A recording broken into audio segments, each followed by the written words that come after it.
The date is July the 28th, 1997. Sophie was known as Sarah Oshlak as a girl. The interview is taking place in Melbourne, Australia, and the interview will be in English.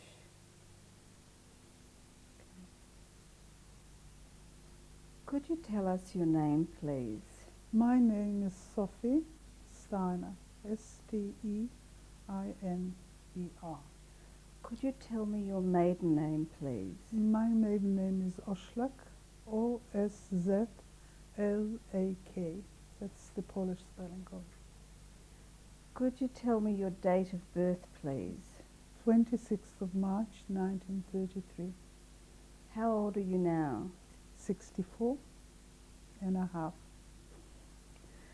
Could you please tell me the date and place of your birth?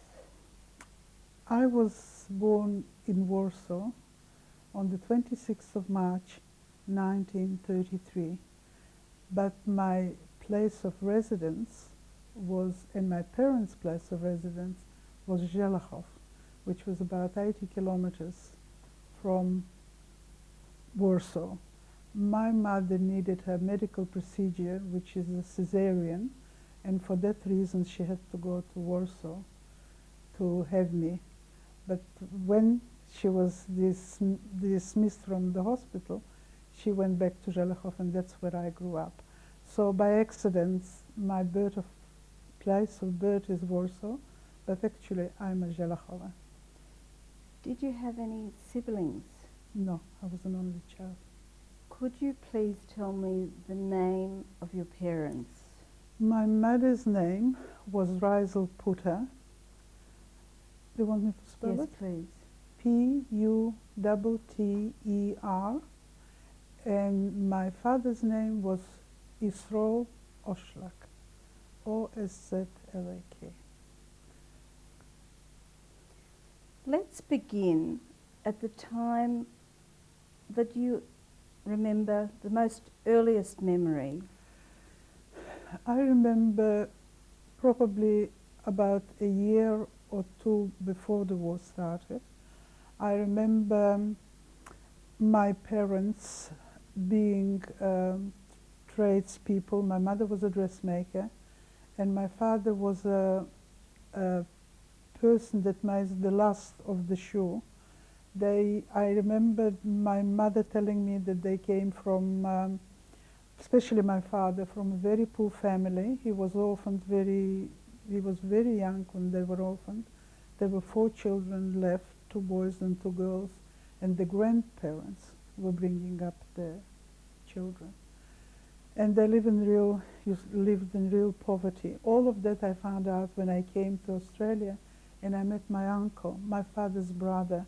He was a great storyteller, and he used to tell us about all this misery that they used to live in Żelachów. Żelachów was not a prosperous town. It was a real shtetl, the way the shtetls are described in literature. What is a shtetl? A shtetl is, the way I understand, I can only give you my perception of it. I think that a shtetl is a small town with a few thousand people in it, where a lot of Jewish people lived, and I found out later that a lot of the Polish people were speaking Yiddish instead of the Jewish people speaking Polish.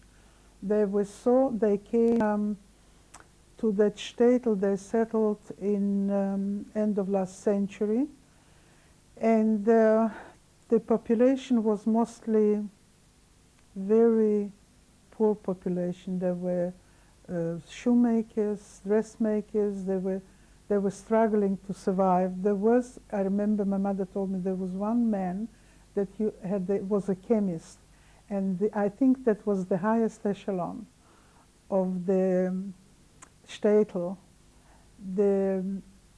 Apparently, my grandfather, my mother's father, belonged to the Żelachów aristocracy because he was a shoichet, which means he was in a higher position. I don't know if it's next to the rabbi or how you place him, But from my mother's family that survived the war in Colombia, I heard about my grandfather from my mother's side, that he was a very learned man. His name was Rab Sinai, named in like the Sinai in Israel. And he was one of the most prestigious, and people had a lot of respect for him. Apparently, I don't have any photos of him, but apparently he was very good looking with a long white beard. And looking at my mother's photos, if she is anything like him, he must have been good looking.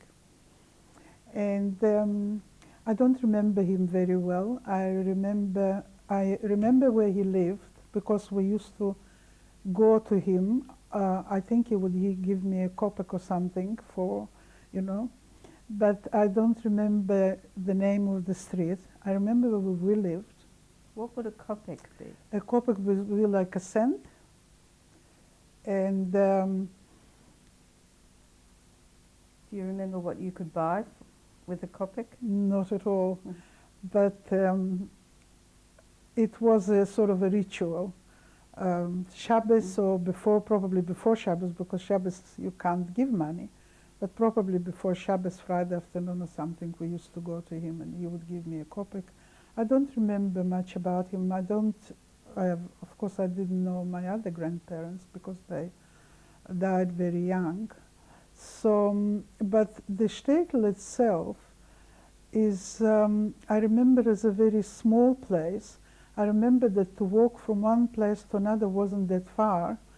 And my mother and father used to work in the place that we lived. And a lot of people used to come in. My parents were very active in the movement that was called the Yiddish Socialist Movement. What is it called? The Bundisten, yes. They were very much for a socialist society, even communist society, where everyone is equal, and there are no rich and poor, and the idea appealed to them.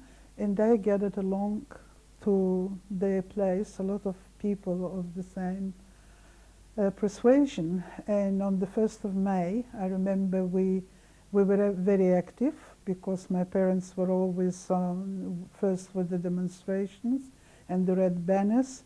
And I was pushed in a pram, because once they had children in front of them, they were not afraid of the police that they're going to harm them. My mother was a very intelligent, very bright, and very active woman. She wasn't a big woman. She was a tiny woman, 4'11".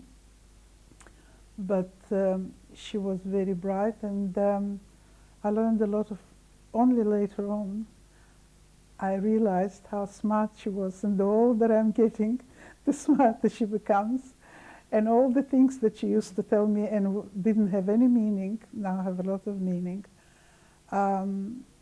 I survived with my mother, actually, because when the war started, the Germans arrived in Zelechov. I don't know the date, but not long after the 1st of September. It could be a week, it could be 2 weeks. I wouldn't know exactly the date, but I remember we were watching them arriving in the motorcycles, and we were standing at the window of our apartment, because our apartment was elevated. We had to go up on the steps to our apartment, and we were watching them, and we were amazed how they knew exactly which way to go, which street, how to make shortcuts. And my parents were saying to each other, and that particular memory is so vivid, I don't know why, can't think of a reason, but it is, that my mother said to my father, have a look how they know every spot, every shortcut, every street. And my father said, look, they probably had people here that we never knew, were giving him telling them about the outlay of the town. And that's how it feels like they've been here forever, the way they're coming in. Anyway, I don't remember in a chronological sort of order what happens one day after the other, but I remember that there was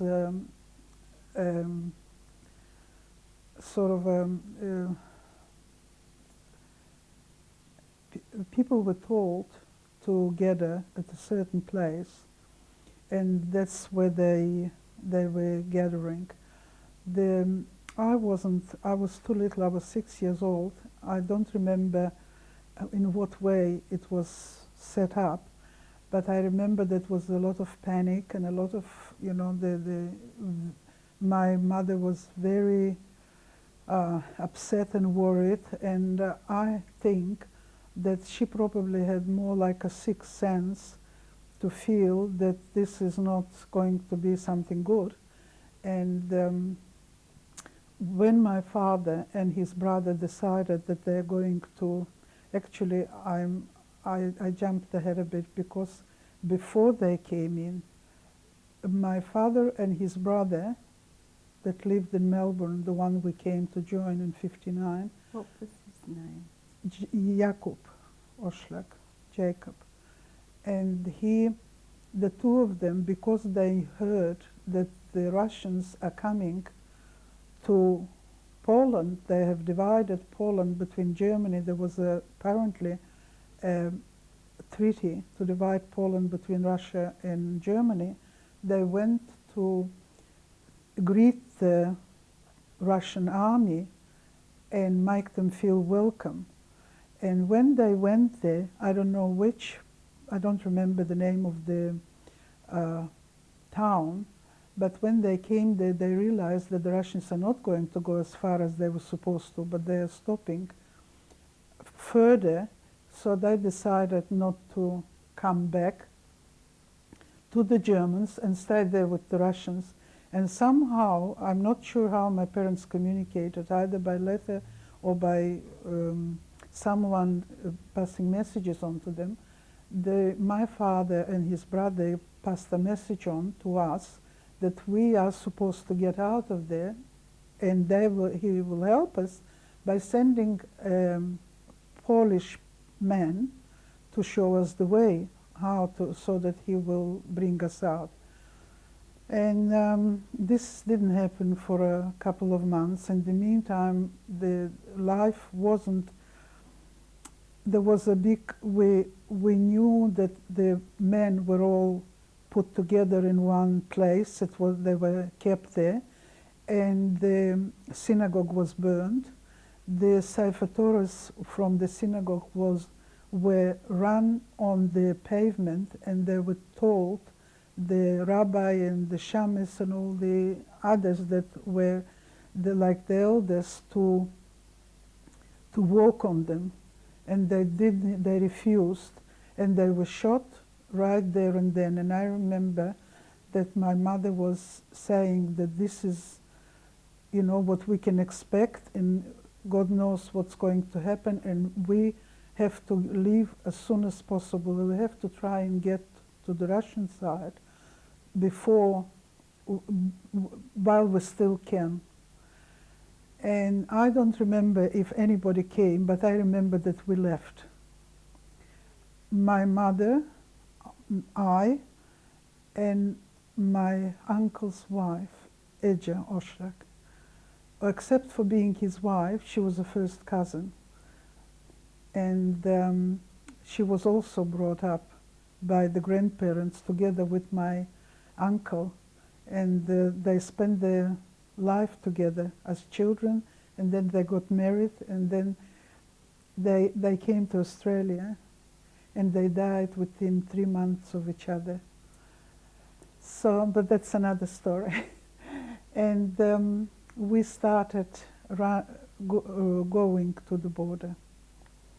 Can we go back just for a moment? Did you see the synagogue burning? No. Did you see the Sefer Torah? No, my memory of that time is mostly of the things that my parents were telling me, because my mother that's where her wisdom was, that she tried very hard, it doesn't matter if I wanted to listen or not, to pass everything on to me. So she said that she doesn't know what's going to happen to them or her, but that the children are the ones that would remember. And as a child, you're not really very interested in all those things, but she kept talking. And what has happened, that some things died in between, you know, when she was talking. And this is all the things that I think is more from memory than from what I actually saw. And knowing myself, even if I would see it, I'd probably try to mark it out, because this was the only, later on, after all this happened, the only way that I could survive and function was by erasing all these memories, because they were not helping me to build a life. So these things that I'm talking about, what happened in Zhelokov, is mostly from the stories, especially when we escaped, and my mother was, and later on when we knew what was happening in Poland, when we heard what was going on. This was the time when my mother was telling me about the history, what happened in Zhelokov, because she was a witness to it. You know? Before we go on to your escape, I would like to go back to Zhelokov for a little while. Tell us, were there theatres there? What was the life in the shtetl like? If you can describe it was a for very us. rich cultural life in Zhelokov. Zhelokov had writers, apparently quite famous. I found out about it when I came to Australia. And Zhelokov had an amateur theatre, a very good one. Zhelokov was an intellectual city on a level that is not supposed to be in a shtetl, the way Sholem Aleichem describes the shtetl. It was on a higher level than that. My father belonged to an amateur theatre, and I have photos of him in that group of amateur theatre. My mother apparently used to sing in a choir, and the name of the play that she told me, and I remember, is the Dibuk. And I didn't know until I came to Australia much later in my life what is a Dibuk. I thought it's something that she made up. She used to sing a lot of Yiddish songs and a lot of things that in my imagination it was all something that my mother made up herself. And later on I found out that they were all Yiddish folk songs. And she knew a lot of them, and she used to sing a lot of them. So they were, in a way, intelligent, cultural, self-educated. They had no formal education. I don't think any of them went to school ever. But it didn't make them any lesser of people able to absorb. I think my father and mother taught themselves to read and write Yiddish, because I remember we had a lot of Yiddish books, but there was never any mention for a formal education, so they must have been self-taught. Do you remember any of the songs? I remember a few songs, but I wouldn't attempt to sing them. One song which was what made me think that this is something that she made up herself was the song mentioned her name, Reisler. And the song was a sentimental sort of love story. A boy is going out with a girl, he comes to the door, he whistles, and he calls her down, and I remember the chorus of the song, Shoina rupfen letzten Treppel, Shoina raradam, da la la la la la la la, 1, 2, 3. This is, you know, there probably is such a song, and if I would go and try to find, I'd probably find the name, and somebody, I'm sure somebody sings that song. There was another song that has a lot of meaning to me now, which means that life is very short, because from bis zum Sommer bis zum Winter is a Katzenspring, which means that it's very short from summer to winter and winter to summer, and it's all very short. And this song, Mum sang a lot of songs, and when I came to Australia and I heard people actually singing the song, I couldn't believe my ears. I was under the impression that these songs, because Yiddish as a language was dead in Russia.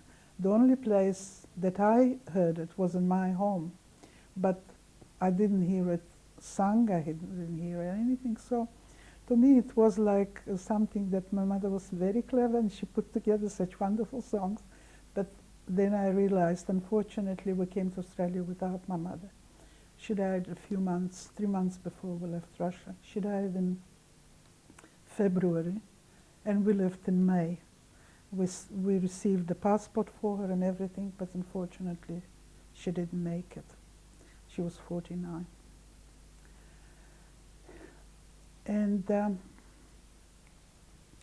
anyway, this is later in life. This is life in Russia and Australia. This was the good part. The worst part was running away and crossing the border. We were caught between the Germans and the Russians. On one hand, the Germans were shooting us for running away at us, and on the other side, the Russians were shooting us at us because they didn't want us there. They didn't want to let us in. So we were with my auntie, my father's brother's wife, my mother and I. We went very well prepared for it, in a sense that it was winter. I remember very well, because in Poland was a item that you put on your shoes called śnigowcy. This somehow it stayed in my mind. I don't speak Polish very well because I never heard it. Is that like galoshes? No, like galoshes, but they're higher. They're like boots, short boots, and they were made of rubber, and they had a few press studs on them to do them up. I had a summer coat on me, a warmer coat, and a winter coat, 3 coats. My mother had her coat and my father's coat on her. And the only thing that we did take with us were the photos. Except for the photos, we didn't take anything. I don't think we had any money. I don't ever remember my mother counting or looking or hiding any money. I don't think there was any. Maybe if there was, it wasn't significant anyway, just to see us through, you know. But we were trying to cross the border 4 times. Once, I remember we came to a village. The Germans were in the village, and we came to a small peasant home, and my mother knocked at the door. The woman opened, and my mother looked very much like a child herself because of her height and because of her coloring. She didn't look Jewish at all. She had an upturned nose, she had blue eyes, she was blonde. And when we came in, the mother asked the woman if she can feed us or give us a piece of bread or something, and the woman did. And she left us there for the night as well. She put us on top of an oven which was made out of bricks, and on top her children were sleeping because that was the warmest place in winter. And she put us up there as well. So we were sort of safe for that night. But somebody saw us going into that place, and they called the Germans, and the Germans came, and they said that she's hiding Jews. And she said she's not. So who is up there on top of the oven? She said, they are my children. And we did look like children. Well, I was a child. She looked like a child, and she had 2 of her own there. So they took a look and they left us there. And that's why I believe in destiny. I think that a lot of what happened not because we were so clever or we were so capable or we had the wisdom to know how to survive. It wasn't. It was just a matter of luck, pure luck. And them not finding us, it was a matter of luck as well. They found us, they looked at us, and the Germans, and they left. And that night, we had to leave, because if they would realize who we are, she would be in danger herself and her children. They would all be shot. So we left. I don't remember where we went, but I remember we were on, that must have been the second attempt, because we're in the middle of a river in a boat, and we are on a crossfire. From one side, the Germans, and the other side, the Russians. And I remember my mother saying to me, and the bullets were flying, and my mother said to me, close your eyes, you won't see it. So I closed my eyes. And I didn't see it, but I heard. And that's what helped, that's the way I always handle problems. I close my eyes.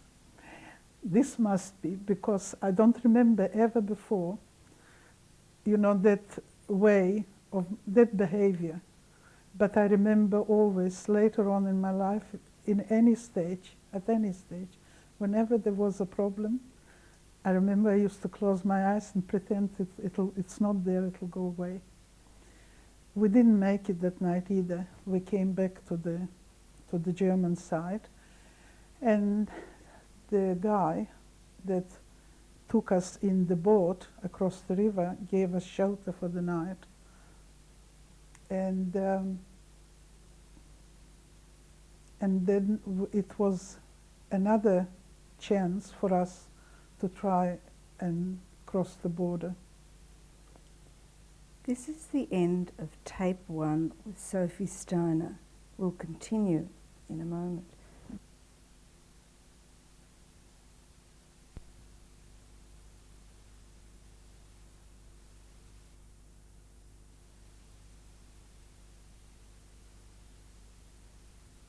This is tape 2 with Sophie Steiner. Sophie, you were telling me about the second crossing. Where did you spend that night? That night, I remember we spent with the man that was taking us across the river. I'm not, you have to remember, I was 6 years old, so my memory is not sort of a vivid memory, because I probably didn't understand the full extent. Not probably, but I didn't. I was too young to. But the memory is mostly coming through my parents.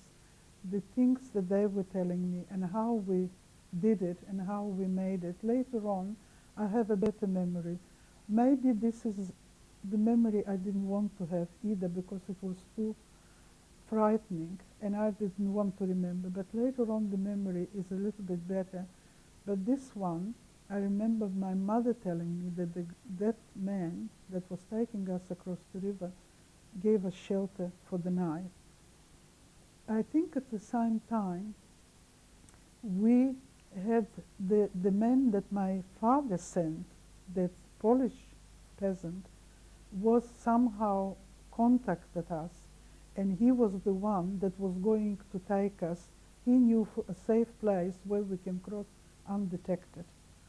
And it was beginning to get colder, so I think maybe the river was in some places frozen and hidden so that we can cross it. But I remember it was a very, very cold night when we were supposed to go and try again.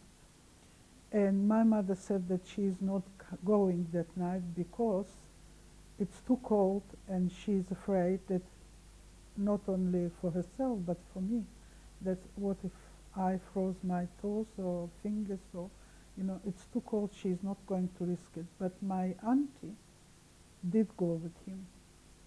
They did cross the border, but she did freeze her toes and fingers, and she suffered with it for the rest of her life. What's her name? Eja Oslak. She was the one that ended up living in Australia, the one that sent us the papers. They found us, and that was the two brothers left after the war. There was the sisters were gone, but the brothers, and he was the younger brother, my uncle, and he was looking for my father, and we ended up together in Australia. But I remember my Auntie Eja always suffering because of the frozen toes that she got that very, very cold night. We stayed on this side. Apparently, there was a group of people that were crossing the border because the Germans wanted them to cross the border. They were their people. They were people that the Germans wanted to infiltrate Russia. So they used the people like my mother and me, and there were other people at that time, I don't remember where they were from, but also trying to cross the border to Russia. And what they did, and that's my mother told me that, the people that they, like us, they knew exactly where the border patrol is. So they send us directly to the border patrol so that they will catch us. We were a diversion for the people that they wanted to cross the border. So while the patrol is busy with us, the other people will be safely across. Decoy. Yes, we were the decoys. So this is how we eventually, the fourth time, crossed the border, because we were sent straight into the arms of the Russians. What we did know at the time was that the Russians, if they caught women and children, they were not allowed by some convention or agreement to send them back to the Germans. They had to keep them in Russia. And we got arrested. They caught us. We were arrested. But, and they wanted me, they interrogated me to say that this is not my mother, that the Germans are sending specially spies with children, pretending that the spies are the mothers, so that they can infiltrate Russia with their own spies. But it was my mother. There was no way in this earth that I wasn't going to say that this is not. So for 2 weeks they kept us in a Russian prison. It wasn't a nice introduction to Russia anyway, as far as my mother was concerned, and she was the one that was dreaming of that way of life. And the only way to break us was not to feed us. So they didn't feed us. And the guard, the Russian peasant that was guarding us and was in the army, he couldn't see a child being starved. So he would bring his own food and push it under for me to have, because he had children of his own and he couldn't stand it. After 2 weeks, they had to let us go because they couldn't break us. They couldn't prove that we are not genuine mother and child. So they had to let us go. And I remember when we left prison, and mother said that, what do we do now? She had a brother in the Russian part that belonged now, Lemberg it was, Lvov. She has a brother there that worked in the electric plant. She doesn't know where he lives, but we have to get to him.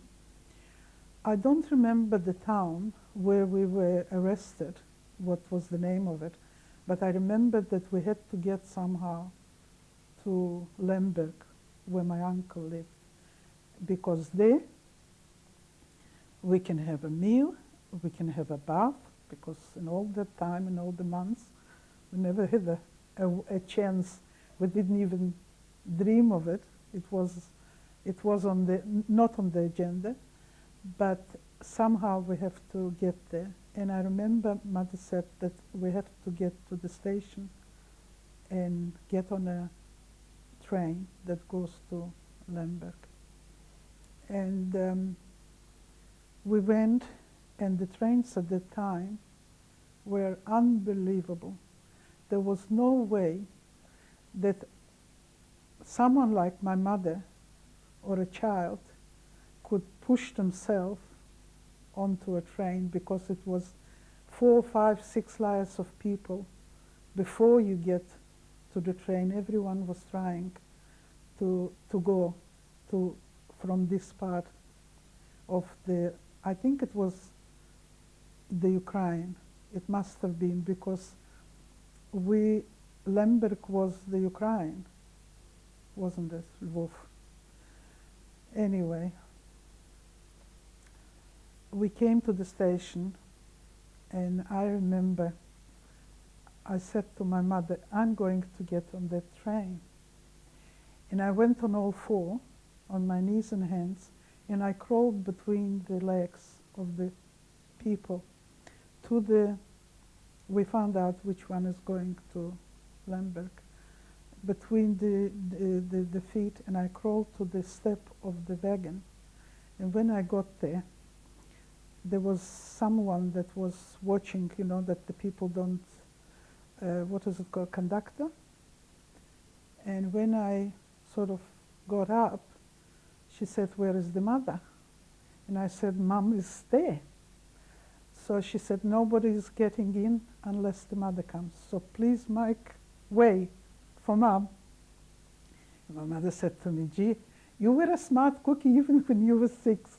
You knew how to do it. Thanks to you, we got on that train, because otherwise we would never get on it. It was, you had to be physically strong to fight your way through it. But we got onto it. And the sentiment for a child was very, the Russian soul is a very generous, a very nice and soft soul. You know, the sentiment for a child is very much alive. And because, and my mother used, I don't know what language she spoke, I can't tell you, but somehow we were able to pay for the ticket. Somebody paid, or they put together some money, we paid for the ticket, and we got to Lemberg. When we arrived in Lemberg, I remember we were walking and looking for an electric plant, that there is somewhere an electric plant where they make electric things for electrical equipment. He worked on that plant, so we were, by the time we got there, we were exhausted. We were really, you know, I remember I was crying and I was hungry, and I was, you know, the emotional, it doesn't matter how young you are or how old you are, there is a certain level past which you don't, you know, you are as strong as you have to be when you have to be. But the minute, you know, you sort of reach a certain stage, you feel you let go. And I think that is an instinct that has nothing to do with being that, you know, that you work it out in your brain. And I remember when we arrived there, we were already, I was also already crying and exhausted, and my mother gave the guard at the entrance of the factory the name of the man that she's looking for, and they found him, and they brought him.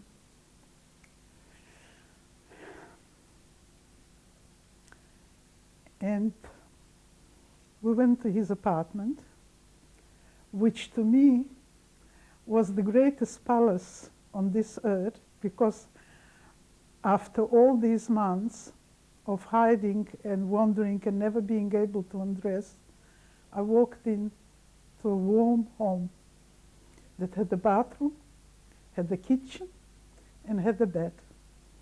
And I remember that the first thing we wanted was a bathroom. We wanted to wash. And my mother told him where my father is. My father was in a city called Lutsk with his brother. And we had to get to Lutsk. And I don't remember how long, but we were not very long there, maybe a day or two. We had enough to eat. It was my mother's brother. He was married, but they didn't have children. There was just, she was also working, because I remember when we came in, there was no one, just him and us. And later on she arrived, so she must have been, maybe she was, I think she was working at that time. I think she was a teacher. My mother told me later on that she was a teacher. And we spent a couple of days there until we sort of had enough strength to go on, and the rest of the journey from Lemberg to Lutsk was already a more civilized journey, because we were given money, and we knew where we are going and who we are going to. So when we arrived in Lutsk, my mother communicated with the father. He was there to meet us. And we were already from Lutsk. I don't remember exactly what happened in Lutsk, but I remember that we wanted to go deeper into Russia. We didn't want to stay here, because my parents definitely wanted to have a taste of the real communist regime and government, and benefit from the richness and beauty of it, and the equality, and all the good things that the propaganda was dishing out. So they were, in a way, they went through a lot to get there, but they were happy that they arrived in a country where they always wanted to be anyway, because that was the example for them.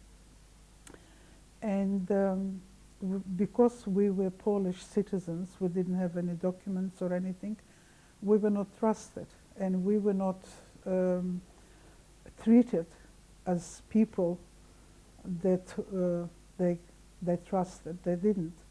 And a lot of people that came that way wanted to go back, and they ended up in Siberia, because all of the people that wanted to go back, they treated as people that are anti-communist. If you want to leave Russia, it means that you're anti-communist, you're subversive. So the best place for them was Siberia.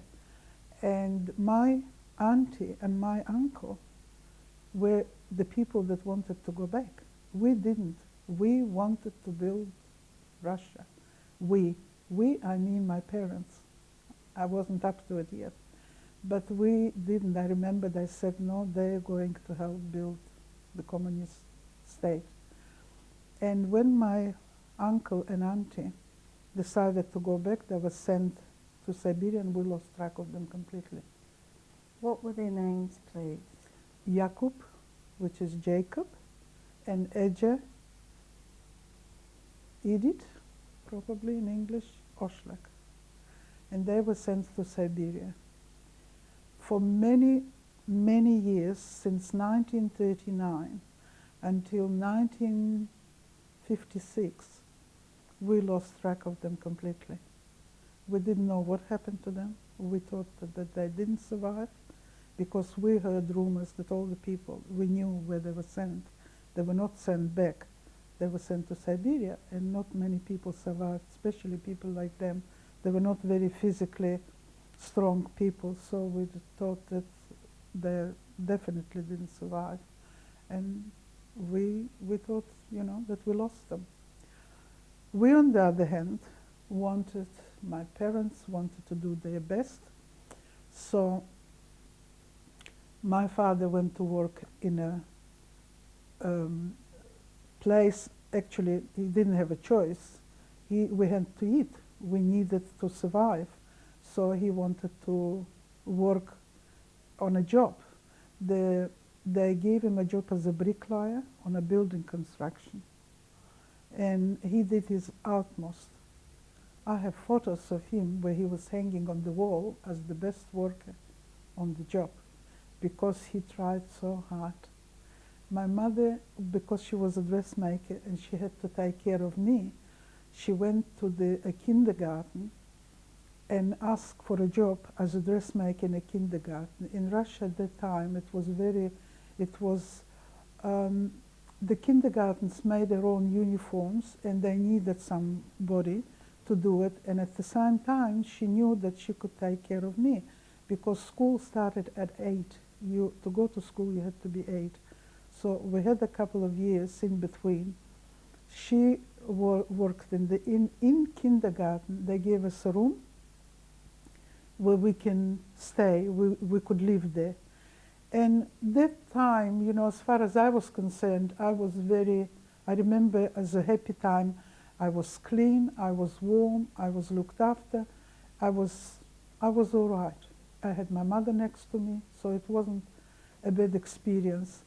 But then something changed in government, and all the Polish people, even the ones that didn't want to go back, but wanted to stay, were also arrested and sent to labor camps. We were not sent to Siberia. We were sent to other camp, which was a labor camp in the middle of Russia called Bashkirskaya SSR. My town was Ufa. Can you spell Bashkirskaya for me, please? Bashkirskaya probably in English would be BASHKIRSKAY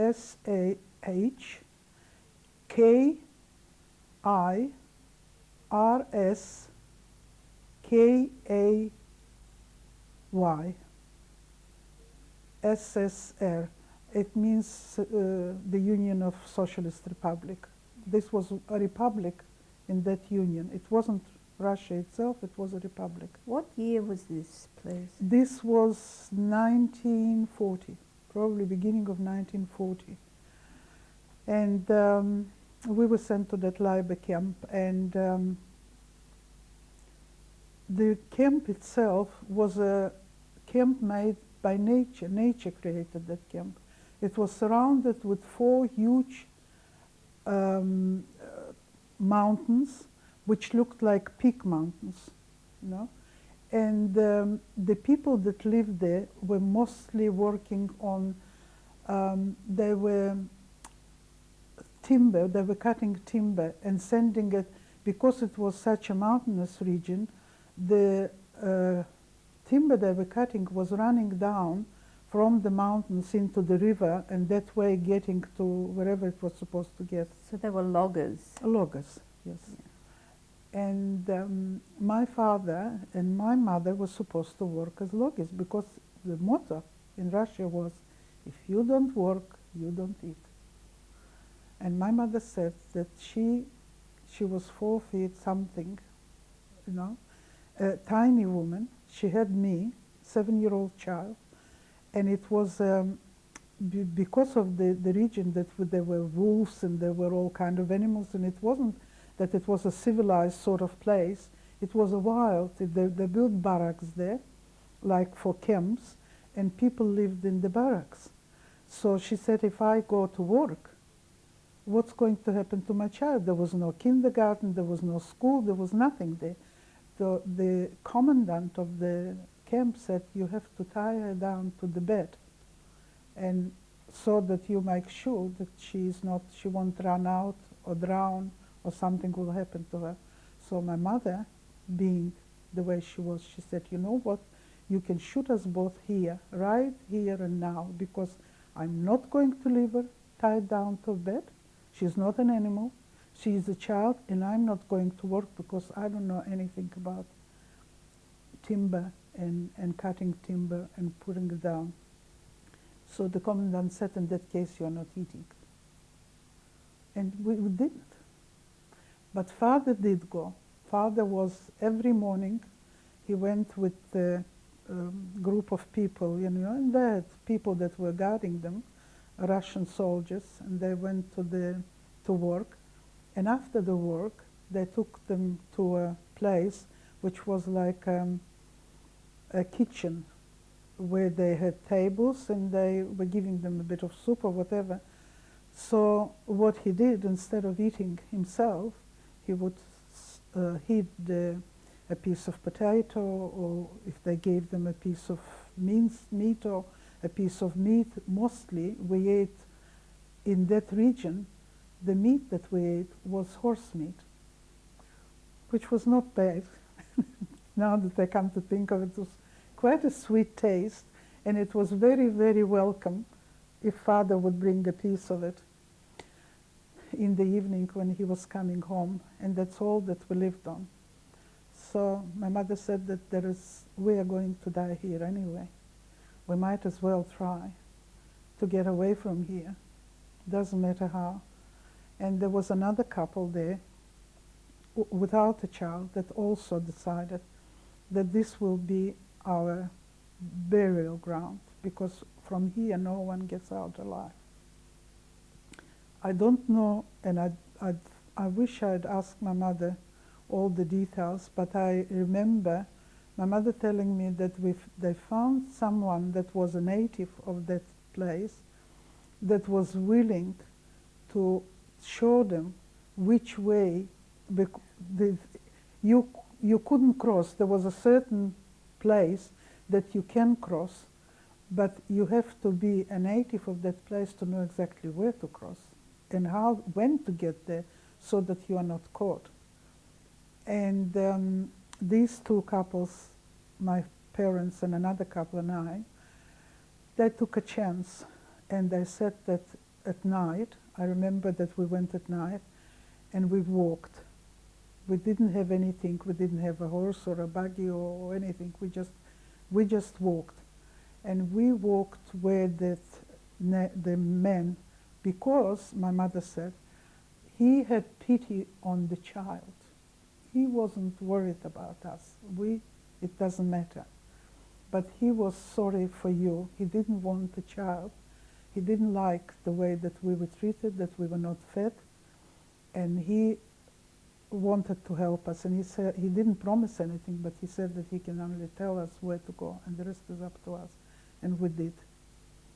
Can I just ask you, this camp that you were at, were there Mostly,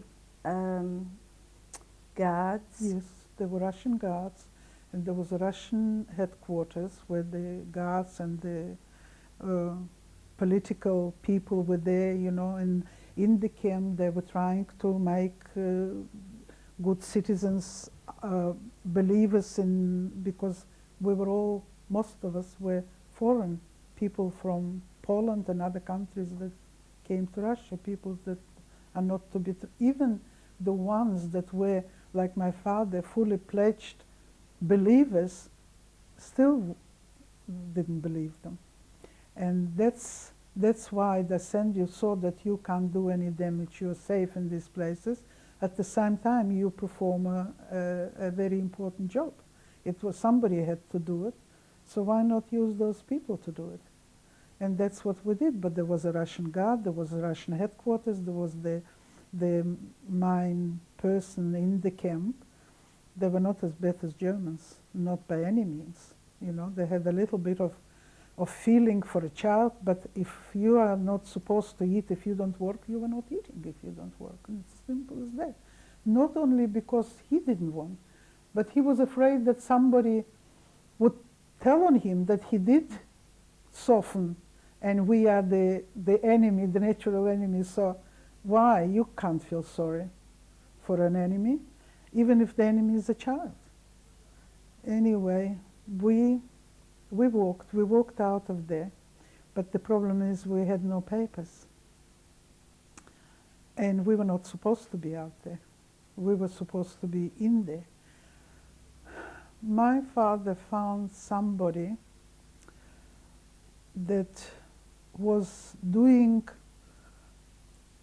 there were people that were helping, like underground people, that were helping first of all, we always looked for Jewish people. And where do you go to look for Jewish people? You look for a synagogue or somewhere where they gather. With that we went through all our lives, even on our way to Australia. We still went, whenever we went to the places where we knew. First of all, because we spoke Yiddish, and Yiddish was the language that any country understands, wherever they speak Yiddish. So that was easy. And he found apparently an organization that was helping, because there were a lot of people like us. Some of them were caught and sent to camps, labor camps, but not all of them. Some of them that had money organized the papers, and they falsified the papers, but they had the paper to show that they were born in Lutsk, or they were born in Lemberg, or that they were not Polish citizens, but they were from Ukraine, or they were from Belarus. And so he found somebody that was willing to at least find a job, because without a job, but the problem was that wherever you go, you had to show where you are from and how you came here. So the thing that was the most difficult is to make yourself legitimate, to have a piece of paper to show that you're legitimate. And this is, I wish I knew how he did it. I wish he was alive. He died 25 years ago, so a lot happened. This is the end of tape 2 with Sophie Steiner.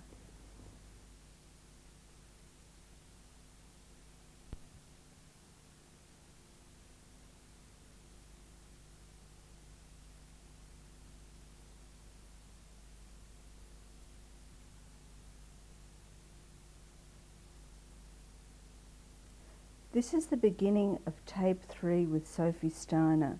You were telling us about your family, and you escaped from a camp in Russia. Please continue.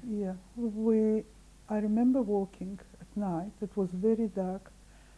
In my mind, thinking now, remembering the way my mother told me, and it wasn't told to me in details, because my mother was telling me stories and things that happened, what was important to her, and the way she remembered it. But if I would have my mother now, I would ask, but tell me, how did it happen? How long did we go?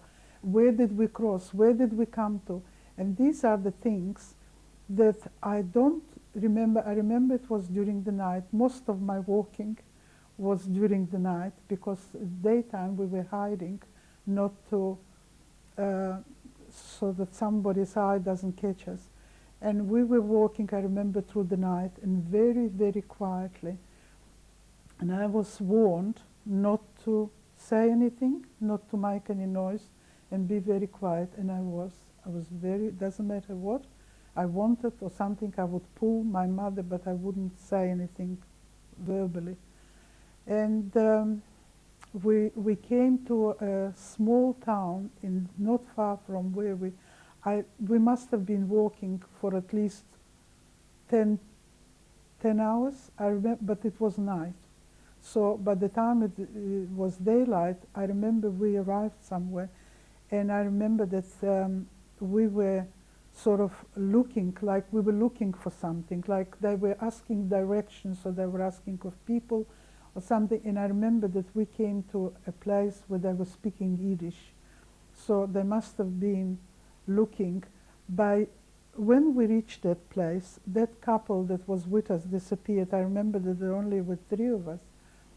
And somehow, through these people in that place, my father ended up with a job, which was wonderful already. I think he probably had false papers, because I remember my mother and father discussing that they have to get rid of the papers we brought with us, because they're not going to do us any good. They only show that we are Polish citizens. And I remember my father saying that we are not going to we're going to hide them. We won't show them, but we can't get rid of them, because then we have no identity at all. Then we are nobody, nothing. And I remember that my mother said, yes, we'll put them together with the photos, and we will hide them and pretend that we lost our papers. Anyway, somehow they did get some kind of identity, their own name, but the place of birth and where they came from wasn't on it. It was a different one. It wasn't Poland. And on that job, I think he was working in a factory that had to do with his profession. Either they were making hides, or they were making shoes, or they were making something to do with it. And I remember that my father said, we have enough money, now we have to buy a ticket and go somewhere where there is a bigger Jewish community, where we can be with Eden. Mm-hmm. And I remember that we went from there, we went to a city called Kharkov, which is in the Ukraine. Could you spell that, yes, please? It's Charkov.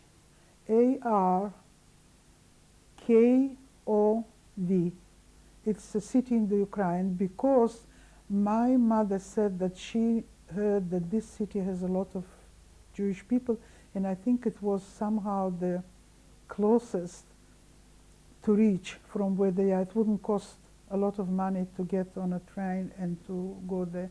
We ended up there, and in Kharkov he got a job, and he had a job on an aluminium plant. It was a plant that was producing aluminium, and he wanted to work on that plant because apparently they were starting, that was the year 41 probably by now, and he started to wanted to make an effort to, they were building ammunition because they felt that they need the ammunition, something is happening, there will be a war, you know, rumors were flying.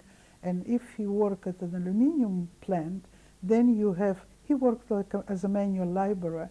You know, he didn't need the language, he didn't need to, and my father kept pretty much to himself, you know. He was a very quiet man. And my mother again ended up in a kindergarten, working as a dressmaker for them, making uniforms and looking after she was one of them. I think I even have a photo where she's sitting with the staff, and I am one of the children in that kindergarten.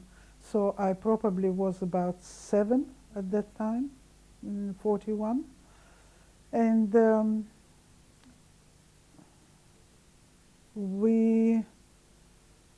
it was sort of a very calm. Already we escaped, we didn't get caught, father was working, I was in kinder. It was a sort of a quiet period in our time. And then the factory, the aluminium factory that he was working on, was transferred to the Urals because it was a safer place to be away from, that was too close to the border. And the way the situation was going in Europe by 1940 and 41 was already a signal. Although Russia and Germany signed a treaty, it looked like they were not very sure of it because the factories, the ammunition factories, were moved to the central Russia, which were the Urals. And from by train, kettle trains. They moved us in kettle trains. Were they open? Open kettle trains. And we were just thrown in there. It wasn't a passenger train, because I remember when we were stopping at the station, people were running to get a drink of water or to buy something or to get something to eat, and the peasants from these villages would come to the train to bring stuff to sell, you know, like the sandwich or pirashki, which is a Russian sort of pie, and they would cook it and bring it to the station, and people would jump from the train and run. And in the middle of the wagon there was a a little an oven that was heating, and you know, people were always trying to get to it. So the Russians were always saying, let the children there, let the children sit near that oven to keep warm. And so I had a good position because, because I was a child. And a lot of people that would go, jump off the train to go to get some water, to get a drink or to get something, wouldn't all of a sudden the train would move, and you know, I remember my mother saying, but what happens to the people that didn't make it? Oh, they'll catch another train. It's, you know, it was a sign, you know, of the organization, and it was a legitimate move because it was a government factory. It wasn't that we were people that we were not trusted, or you know, we were trusted enough to send us to Russia to work in a factory where they produce ammunition. And but the way they were transferring us, I remember my mother was talking very, very quietly to father in Yiddish, you know, that how things are done here, because to them that was the whole idea was dismantling little by little. Can you say that in Yiddish? Could you? Can you?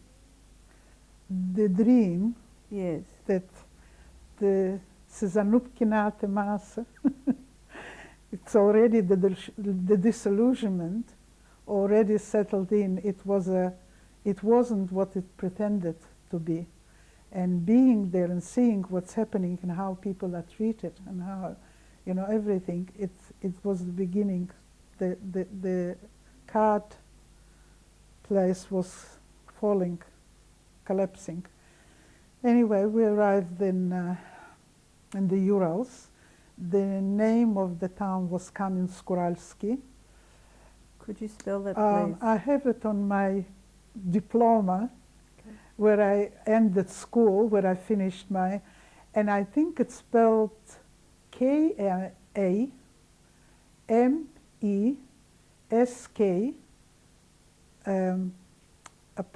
what is that called, when you make a line, and then it's two words divided by a little line. Kamensk, which I spelled already. Uralsky means Ural in Russian. U-R-A-L-S-K-Y.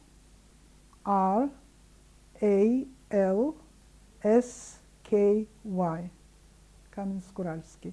It was a town not far from Sverdlovsk, which is now Yekaterinburg. It's a big town, it's a historical, a lot of history is there. It's a very well-known Russian town. This was not far away from it, which was a plant that was supposed to be commercial military. You know, like in Sverdlovsk was a lot of that type of thing.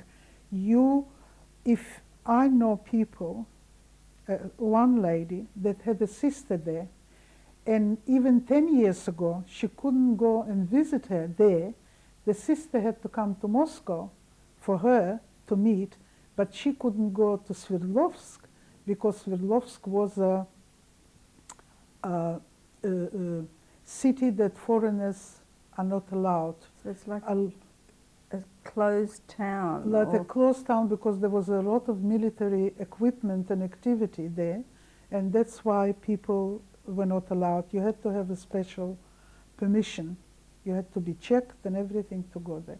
And we lived in a Kamensk-Uralsky, which was not far away. And there was a school, and there was a kindergarten and a school, and there were theaters, and there was, you know, we lived in one room, which was about the size of this room. And that was, my mother was working there as a dressmaker. She was allowed to work at home. She was a very good dressmaker. She was coming from the West, which was an overseas dressmaker, which had a stigma, that was a label. And because of that label, what my father was earning for a month wasn't enough to live in a week. So this is where the whole economy went berserk, because you couldn't, working legitimately and earning, you could not survive.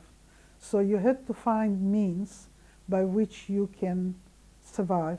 So if people work at a schmatter factory, they would organize something between the general manager, the foreman, and the person that worked. All four were involved, so that they work so that they can all have a piece of the pie by the end of the day, so that they can sell on the black market and divide the money between themselves. So it's like a protectio system. Yes, yes, it was a protection. System. Yeah, it was a corrupt system, but that's how it worked. Because, and with my father, there was no such thing.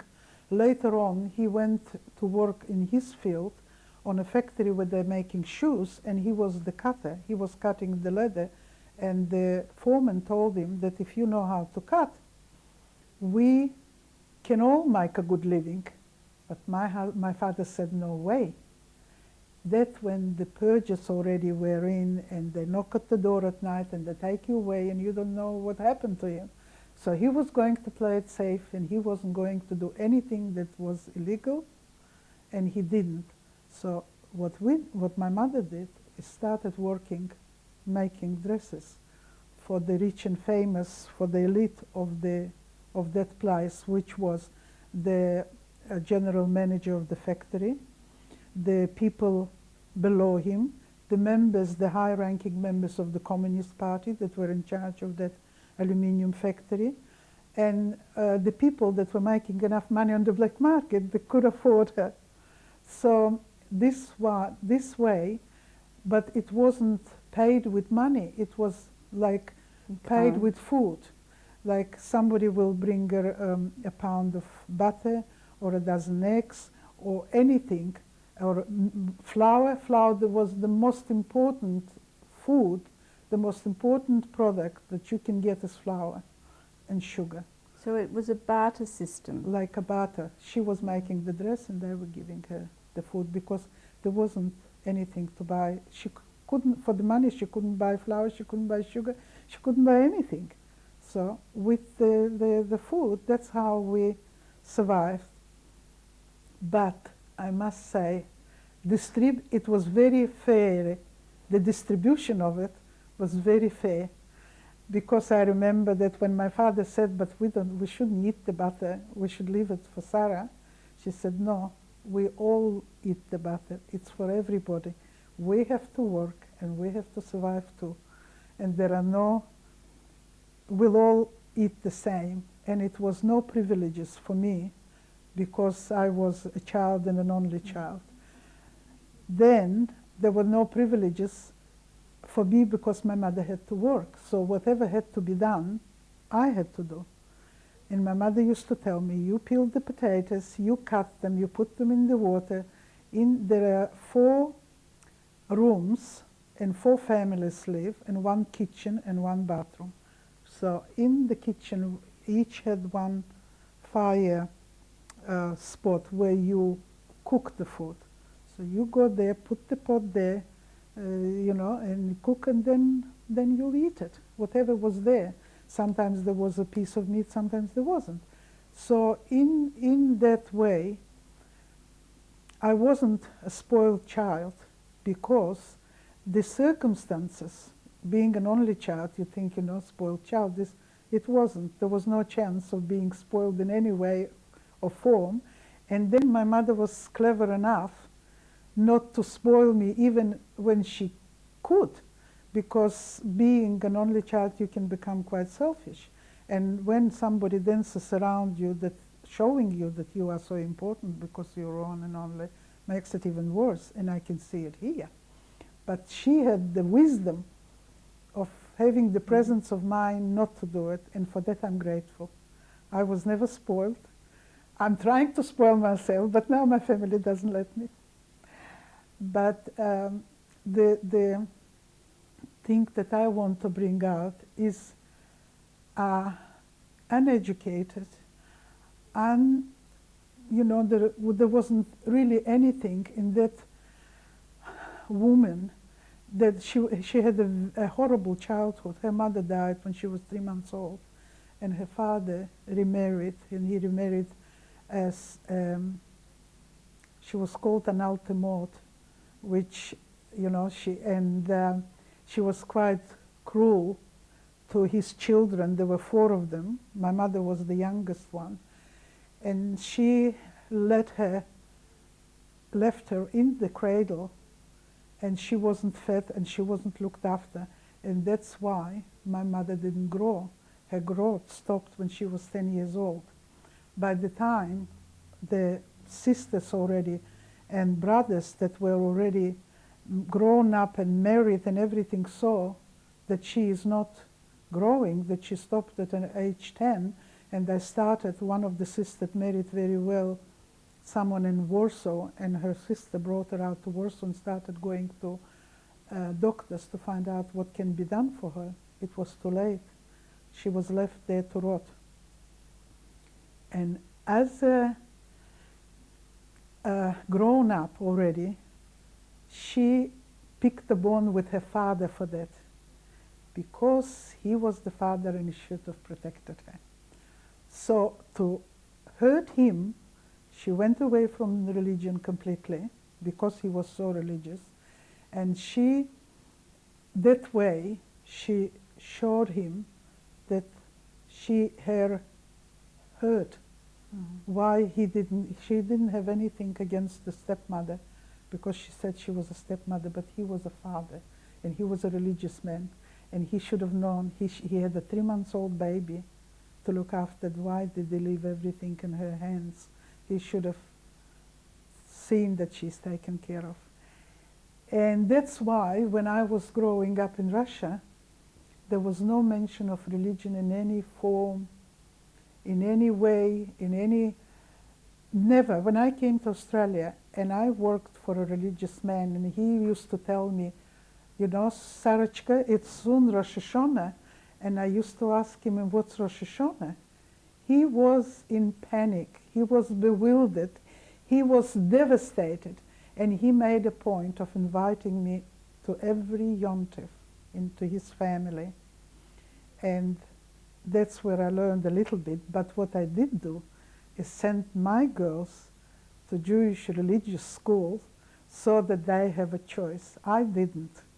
On top of everything, that we didn't have any Jewish religion at home because of my mother's rebellion against the father, and especially she blamed him because he was a religious man, because if he wasn't, he could be like that. But if he was religious, he should have known better, that he should look after. What was the name of the uncle that wanted you to have an education, Jewish education? Do you remember? I didn't have such an uncle. No. This man that said to you? That was the man that gave me a job in Australia, Mr. Gurevich. He belongs to the yeshiva, and he's a very nice man. After 38 years, we're still very good friends. He comes here on a Sunday. He says that he is the best schnorrer in the world. He comes to schnorrer for yeshiva, and we're more than happy to contribute, because he was a real mensch when it mattered. And he gave me that sort of taste of it, but I could not relate to it. I didn't see it at home, and I didn't see it in the society that I lived in, because as far as Russia was concerned, the religion was opium of the people. So there was no God. Was Stalin. We worshipped Stalin. That was our God.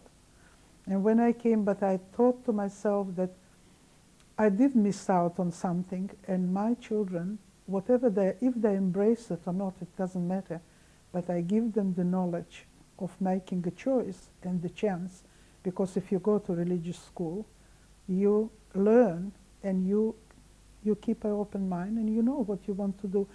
When I came to Australia, I wanted to, but at the same time I couldn't. I couldn't go against myself. I couldn't pretend to believe in something that I didn't. So I said to myself, I have to be true to me because otherwise I lose my self-respect. I am very Yiddish because the anti-Semitism that I went through in Russia as a child in later years gave me that feeling. They made me more than I ever could be. I wouldn't probably, if it wouldn't be under those circumstances, the way my family was, it was already a disappointed communist family.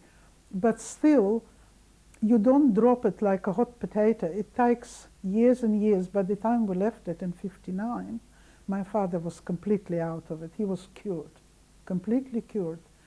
I think when my mother died, she was also already cured. There was no way that they believed in anything that was the propaganda was dishing out. So, but the religious part of it wasn't. In Australia, I became a traditional sort of Jewish home. We have Yom Tov. My husband goes to shul. He comes from China, and he did go to the yeshiva. He was for 7 years. He knows how to pray. He knows all the rituals. He reads beautifully at the Pesach table and at the Rosh Hashanah table. He knows the Haggadah by heart. So in that sense, and my girls know too, both of them. But it's a relaxed sort of religious atmosphere. We know who we are. We know where we belong. But we don't practice the religious point of it. Can I take you back a little while? Your parents settled in this town. Were you attending a school? Yes. I went to school there, and I finished 10 years. It was a 10-year school, quite well. And that was in I went to school in 1941. I finished it in 51. Do you remember the name of the school? Or an address? On the photo, yes, we wore uniforms, brown dresses with a black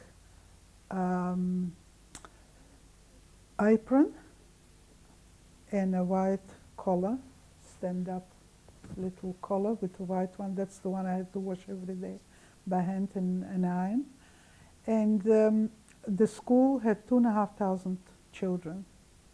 And somehow, every day of my life, somebody decided that because my name was Sarah, that they have to come and remind me who I am and what I am. And that made my resolve even stronger. I remember my mother said that she's going to come to school and speak to the headmaster. Why? And I said that he can't punish the whole school. If he punishes one, the other one comes up. What I did, I had the bag, the school bag, and I formed this I was circling, sort of, making a zone that they can't get close to me. And that way, going from school, what I have to say, that some of my classmates were trying to help me because I was a good student and they had a lot of respect for me. And they were not happy with what is happening, but somehow there was something that you couldn't, where it came from, it probably came from home. Because at school, I don't remember anything that would bring that out. There were other children, Jewish children in my school. What were they doing to you? They called me names. I can't say it in Russian, but the meaning, I can translate it, was, "You bloody Jew, and you shouldn't be here. And have you eaten enough chicken? And have you got enough butter?" Because the Jews eat chicken, and the Jews don't eat bread, just bread. They eat it with lots of butter. You know, these were all these anti-Semitic slogans that were voiced by grown-ups, but the children were picking up. And even without the religion, and I sometimes wonder, they say that the religion feeds anti-Semitism because of the Bible, that Jesus Christ was killed by the Jews and they killed the everything, but this is not something that was brought on by religion, because there was no religion. This is the end of tape 3 with Sophie Steiner.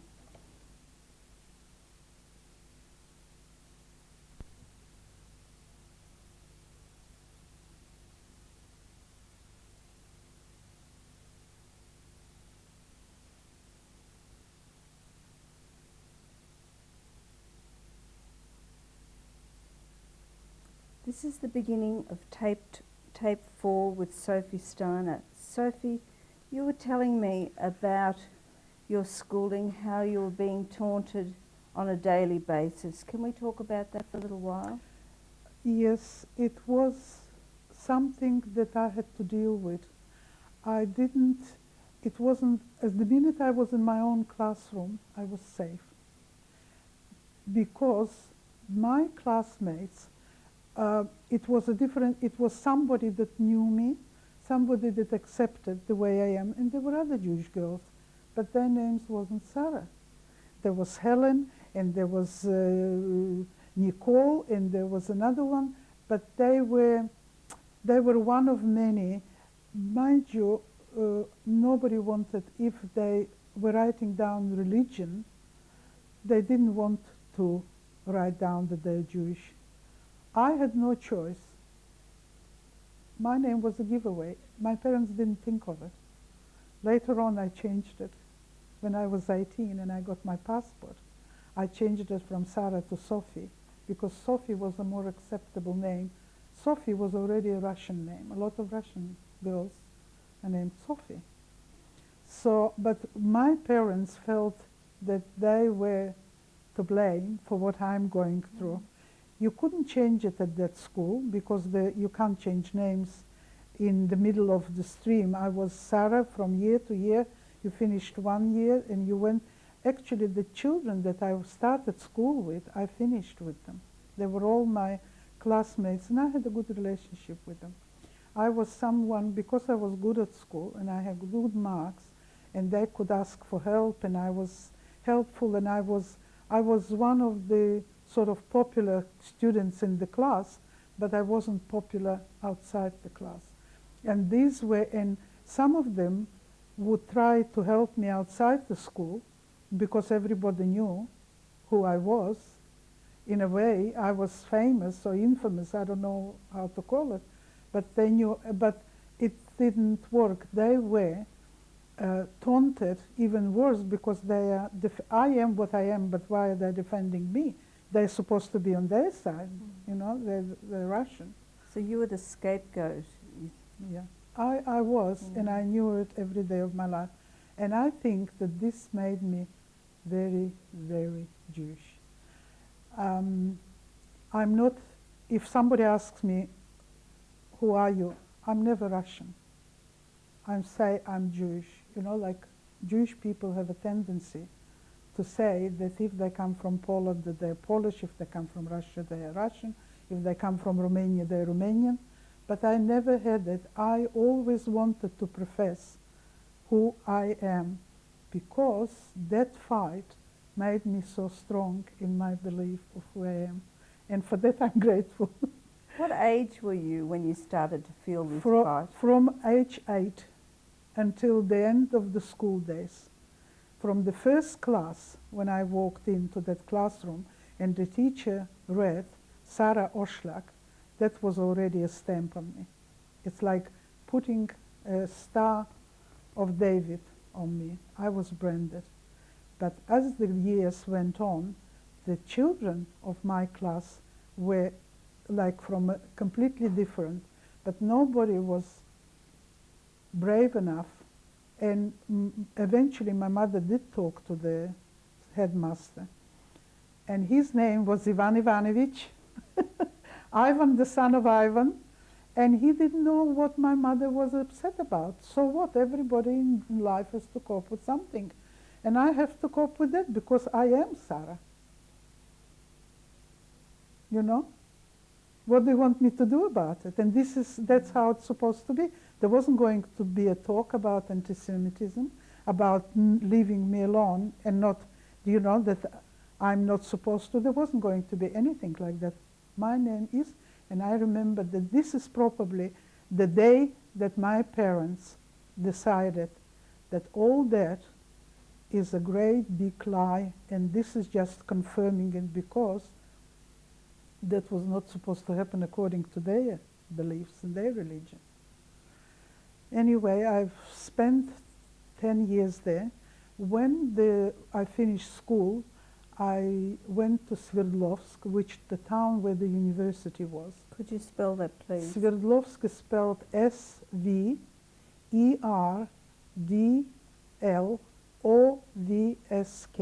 Sverdlovsk, it's the capital of the Urals. And there was a polytechnic university. And I wanted to get in on the faculty that I wanted to get in was architecture and engineering. And I did get onto it. I spent my first year there, and it started all over again with all that anti-Semitism, and not just from the students in the dormitories, because there were 4 people in a dormitory. There were 4 beds, and that's how, there was no private. You can't rent a private room somewhere. You share a dormitory. If you're accepted to the university and you live interstate, you are given a bed at the dormitory. That was the hard part, but it was day and night. It was evenings, it was the social life. There was no, as far as I was concerned, there wasn't much of a social life, because whenever anything, I was excluded from it. Absolutely excluded. That was the first, and the first break that we had, I went home, I remember, and I told my parents, because they thought that here the children are already grown up, it was 18, 19 and more, so it will be a different atmosphere, and that part of it is finished. And my parents decided that we are moving. We are not staying here anymore. We are going somewhere where there is a Jewish community with Jewish people. And I think at that time, being 18, they already were thinking probably about me and marriage and partner and all that. So they decided, and they had a friend in that city that was from Babruisk, which is a town in Belarus, Russia, with a huge Jewish population and a very Yiddish population. People spoke Yiddish, and they had a synagogue, and it was a sort of close-knit Yiddish community. To go and live in a big city, you had to have a permit. You couldn't go just and decide, let's say I want to live in Moscow. You can't. Or in Leningrad. You couldn't. So we had to find a small town where if we would find accommodation, we can live there. And my parents, that woman that my mother knew, had a sister living in Babruisk. And she wrote to her, and she said that I'm coming out. They wanted me to go first to see what it's like and what it, And I remember the first letter I wrote to them was that I think I've arrived in Israel, because everyone is Yiddish and everyone speaks Yiddish and I feel at home. It was such a happy letter that my parents decided that they packed up and they came to Babruisk. But the place where I could study was Minsk, because Babruisk didn't have a tertiary university or institute or anything, so I had to go to a big city. And I went to Minsk trying to get in to university there. I had already the first year, which they didn't recognize at all. And at that time, already started talk about perhaps people from the Polish background being able to live Russia because a new government, a new Prime Minister, Gomulka, came to power in Poland, and there were things happening, and my parents wanted to get out of Russia as much as they wanted to get in the first place, even more, if nothing for my sake. And we had a conference at home, a table conference, and we decided that if I can't continue on what I started there, I don't think they had such a faculty there in that institute, that perhaps I should go and learn something more practical, which is for a woman teacher. Because even if you're married and you have children, you can still work as a teacher. So I applied and I got into the teaching of Russian language and literature, which was a very important. By the way, I forgot to mention that while I was studying in the Urals when I was at school, I also went to learn music, to play the piano. And I did 7 years of it and finished as a piano teacher, which helped me a lot later in my years. I didn't know, it wasn't the wisdom, it was just that I liked to play. I didn't have a piano, but that didn't stop me. I used to go to the school at 6 o'clock in the morning and practice and everything. And I wanted it, and I did it. So when I decided to do teaching, my mother said that what you did there as a piano teacher would probably be all right with that too. So I think you do that. And I did. I was studying at Minsk and coming home for school holidays, for break when there was, but life was already much better in Belarus, where there were completely different attitudes. Jewish people were a part of life. They were not freaks. They were not. Nobody was. They were speaking Yiddish in the streets. You could hear the Yiddish language, and it wasn't something that that was such a shock to people. You know, they felt more free. What year? That was 1953. We arrived in Bobruisk in 1953. I spent the year at university until 1952, 51, 52, on the Urals. By the time we arrived in Bobruisk and I went to Minsk University, it was 1953. Can I just take you back for a minute and ask you where you were at the end when you found out the Second World War had finished? Do you remember that? Yes. That we were in the Urals, in Kamensk-Uralsky. I was 12 years old, 1945. And the elation and everything was so great. It's like now, from now on, everything is going to change. Everything will be good. Everything was going to be, all the things and all the bad things that happened, everything was because of the war. And once the war is finished, and we sort of can relax a little bit, and life will be different, and everything, it will be easier for everybody, for my mother, for my father, and for me, for everybody. It's going to be the tremendous change. In the meantime, a lot of people like us that came in 1939 were allowed to leave Russia. All the Polish citizens that came during the war or before the war were allowed to leave Russia and go back home. And we had a few couples that did leave.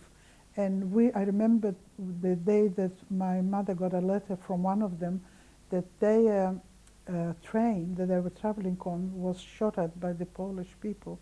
And a lot of people were killed because the Polish people, when the Jewish people were returning home after the war, the Poles said that what the Germans didn't finish, we will.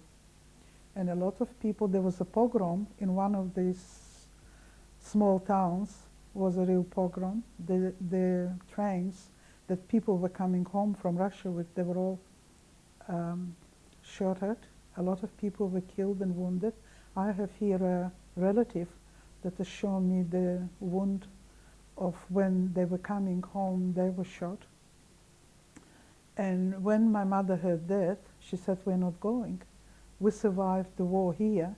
Now we're going to go home and get killed for a Polish bullet. We're not going. And I'll tell you something else. as bad as it was, I felt safer, especially when the war finished. I thought that this is it.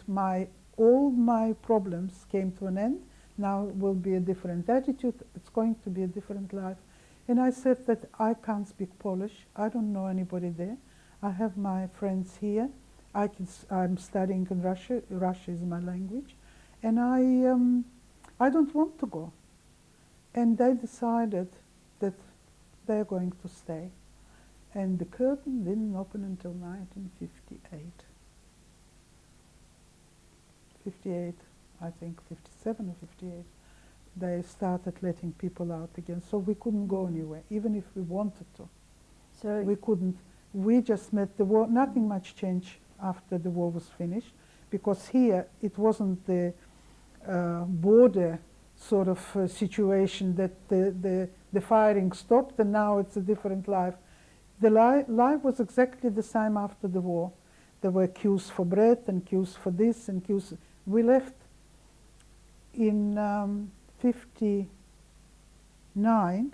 I remember the last time we were standing in a queue all night. We were changing.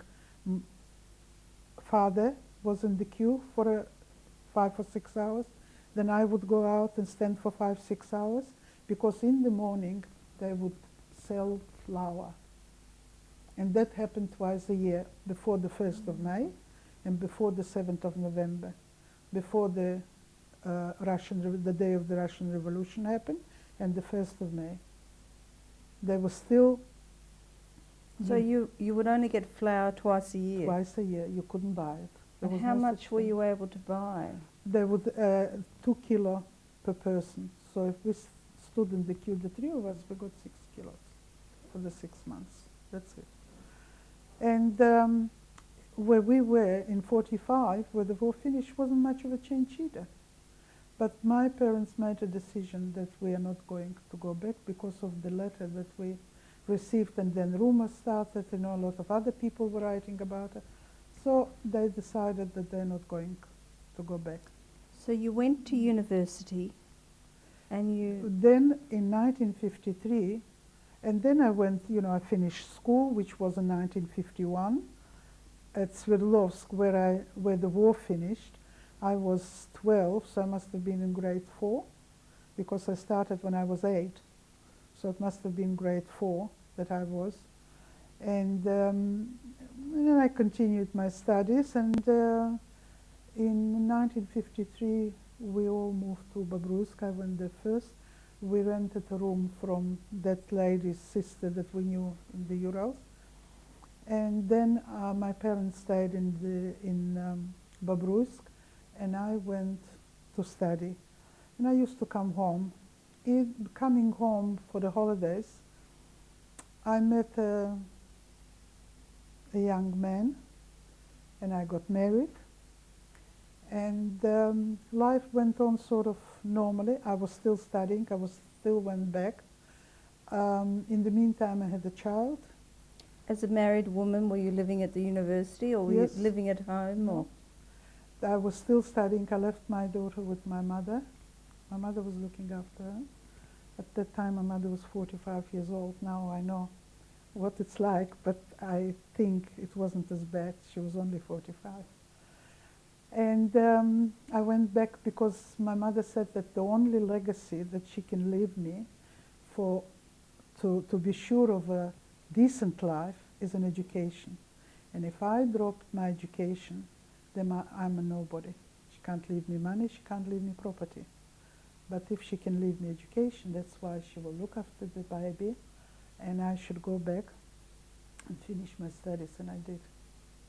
I did go back. When I came back, my mother was Mommy, and I was Sarah. Mommy, Mommy, Sarah's home. Look who's home, Sarah's home. My daughter didn't know I was a mother, Lily. But when I finished and I came home and I settled down with my husband, of course she realized who was who. She knew I was coming home, but I was Sarah. So how old was Lily when you started to take over the role of being mother again? 3. That must have been very difficult for you. It was, but it was It was and it wasn't, you know. I think that the instinct, the motherly instinct, is born with the child. You know, I missed her a lot and I used to come home a lot, but I didn't have that bond that I had with my other daughter. So how often would you come home from university, for example? Quite often. It wasn't that far away. You know, it was a train ride for about 4 or 5 hours by train from where I was, so it wasn't that bad. And she saw, my husband was living in Bobruisk too. I was there on my own. He was from Bobruisk. So I commuted between Bobruisk and, but I finished university and I came home and I started working. But of all the jobs I could get, the one that suited me was in a musical school because the hours were better for me. And I was teaching music, and in the evening I was teaching Russian language and literature in an evening school for officers. They got their ranks during the war but didn't have the education to go with the rank so that they can grow in the ranks. So I was teaching music and Russian language and literature. And in the meantime, the doors have opened again, the Iron Curtain, and it's not the reason that I have split up with my husband. There were other reasons, but it came at a convenient time that we could concentrate on leaving Russia. And I was very lucky that my husband allowed me to take Lily out of Russia, because if he wouldn't, I couldn't leave. I couldn't take out the child of the country. He remained behind? Yeah, he remained there. And he gave me permission to take Lily with me. So that's how we put, started working on it. And then it took us about 2 years before we were able to leave Russia. About the time, in the meantime, mother had an attack of gallstones, which she didn't know she had. The bone, the stone that she had in the gallstone protruded the back, and all the liquid poisoned the pancreas. And by the time they operated, it was too late. And now I hear an elderly gentleman of 77 had his gallstone protruded the pancreas and spread all over him, and they saved him. They pumped it out and they saved him. He is well. So medicine went, but my mother was the victim of medicine in Russia. They didn't even diagnose her with what happened. They said that she had food poisoning, something. Anyway, by the time they operated, it was too late. All the vital organs were poisoned, and she lived for about 5 days in hospital. I think most of it was unconscious. And she died.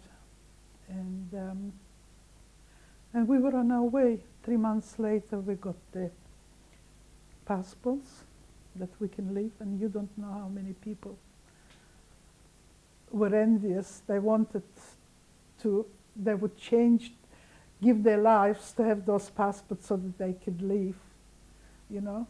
And we were going into the unknown, actually, you know. I was going with Lily, with my father. And we spent about 10 months in Poland on our way from Russia. Before we left, we had to sign a document that we are not leaving Poland. We are going just home to our home country, which is Poland. But we already knew that the papers are waiting for us from my father's brother to come to Melbourne. What was it like to return to Poland? To me, it was absolutely, didn't have any meaning at all. I knew it was a transit place for us. We signed everything, it didn't matter. But it wasn't, we were in Legnica, which was actually a German town that Poland acquired from Germany when they divided their places. There were a lot of Russians in there because the Russian army was stationed there. The Polish people, I didn't speak Polish at all, but I had to learn because it took us nearly a year before we could leave for Australia. So I had to learn Polish to be able to work and get some money. We had no money at all. We were given $3 each. My father $3, Lily and I, so altogether we had $3 to leave, $9 to leave Russia and to go to Poland. So when we arrived in Poland, the first thing we had to look for is how to make some money. And so I had to go to work. I learned Polish very quickly, very. It must have been a gene sitting in me somewhere, because it was not a problem. English was a problem, but Polish wasn't. I learned the language quite quickly, and I went to the School of Music, and I taught music there. There was no need for my Russian language or literature there, so the music gave me a bit. My father went also to work, and we saved up a bit of money. Then we got in touch with the brother. The brother couldn't wait for us to come, you know, and the sort of, you know, the thing you're asking about Poland, how it's, what an impression it made on me. It wasn't Poland that made an impression on me, it was Australia that made an impression on me. I was in a different planet. I couldn't even call it a different country. I couldn't imagine that there is such a place on this earth like Melbourne, Australia. I remember I was bewildered with everything. I was bewildered, first of all, the house that my uncle lived, where we came to stay with. It was a very modest house in Glen Eira Road. I pass it very often now. And it was a very modest house. To me, I thought it was the Buckingham Palace, because there were wall-to-wall beautiful flowery carpet on the floor. And how can you walk on such a carpet? This carpet is supposed to be on the wall. It's a piece of art. Then they had 3 bedrooms, lunch, dining, and a kitchen, and a sunroom, and 2 people lived in there. Helen, 2 people. I said, but where are the other people? He said, there isn't anymore. So how do you know how to find each other here? How can you find each other? And my auntie was very exceptionally clean. So on the carpet she had a white runner made out of cotton, easy to clean. Instead of a plastic, she had a white cotton runner made out of material. I didn't want to walk in. When they opened the door, I took 2 steps back. I said, I'm not going. How can you walk on such things? And he had the Queen Anne bedroom. And I said to my father, I think that's how the Queen lives. You know? This is the mentality. I call it the prison mentality, you know, where you entitled to 1 room and 1 thing in the kitchen and 1 bathroom with 1 toilet with a queue standing outside, and everyone is an enemy. And when we talk in whispers, because we're afraid that if we say something in the neighbor next room will hear, we could be taken away forever. So all this, and that siege mentality didn't leave my father until he died. And this is my story. This is the end of tape 4. I don't think I want any more, Helen.